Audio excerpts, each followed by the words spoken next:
কষ্ট করে আমরা চেষ্টা করছি দেশটা স্বাধীন করতে, ঠিক না? স্বাধীন দেশকে এখন স্বাধীন আছে? হ্যাঁ, দেশ কি স্বাধীনতা আমরা চলতে পারতেছি? আর এরা দ্বিতীয়বার স্বাধীন করার পর কি আমার দেশকে দ্বিতীয়বার স্বাধীন হয়েছে মনে হয় না? আর দুই একবার স্বাধীন করতে হবে। আরো করো লাগবো। কয়বার?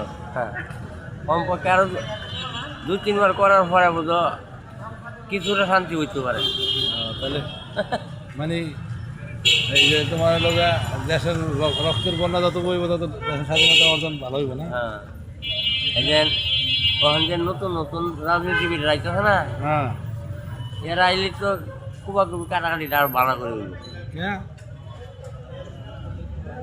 কবি করলে কি রাজনীতি ভালো হয়? ভালো হয় না?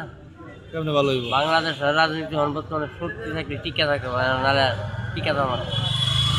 কবি করলে মানে রাজনীতিটা ভালো হয়। হ্যাঁ, এই আমাদের সুষ্ঠু রাজনীতি না? হ্যাঁ, এক স্বৈরাচার খেদাইয়া মনে করেন দেশ স্বাধীন করতে গিয়ে দেওয়া, এই স্বৈরাচারের আমাদের পাঁচ ছাড় নাকি? এই স্বৈরাচারই আমরা খাইল। এই শরীরে লাগে তো রাস্তা তো আর। তো মনে করেন আমাদের কাকা কি বলছে, আপনারা সবাই এটার উত্তর দিবেন। বলো কাকা, তুমি জনগণের উদ্দেশ্যে কি বলবা? বালা কথাই কইছি, খারাপ তার কইছি না। ও তো জনগণের শুনলেই বুঝবো। যে সঠিক কইছে কি? হ্যাঁ, সঠিক। আচ্ছা।